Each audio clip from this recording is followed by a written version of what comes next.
You're an artist. What kind of an artist are you? Well, I guess I'd say I'm an abstract artist. Okay, yeah.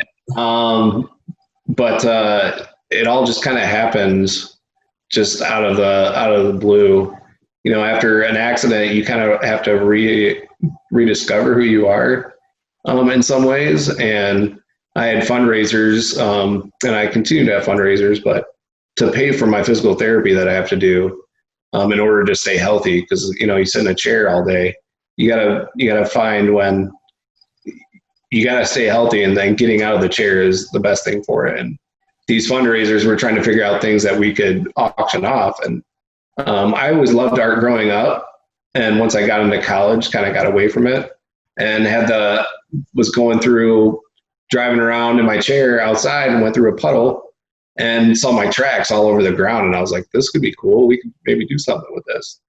And a friend of mine, a close friend, is an art teacher in Toledo, and Ani Giha, and we got some canvas on the ground and rolled some paint on it and rolled some paint onto my tires and just started making crazy designs, and people loved it. Their response to it was awesome. And now we do art shows, and I think it's a great catalyst for telling my story and of resilience and never giving up and being creative. And so that's kind of, in a nutshell, it's how it's become.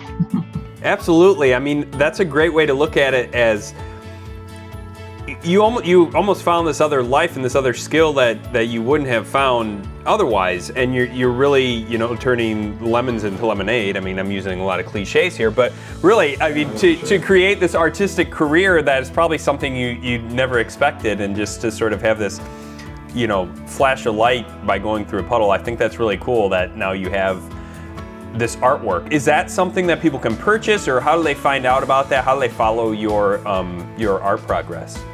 Yeah, they can look at I have a webpage. It's just jeremy-bigelow.com, or just Google my name, and I have different things of different therapies and other things I do besides art, but I have a page that's specifically for art.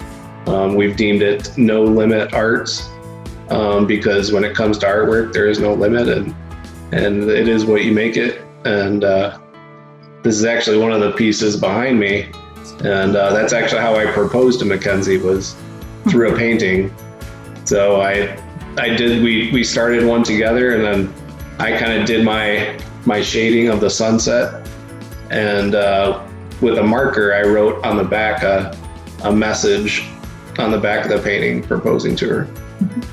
So artwork can be used however you want it to.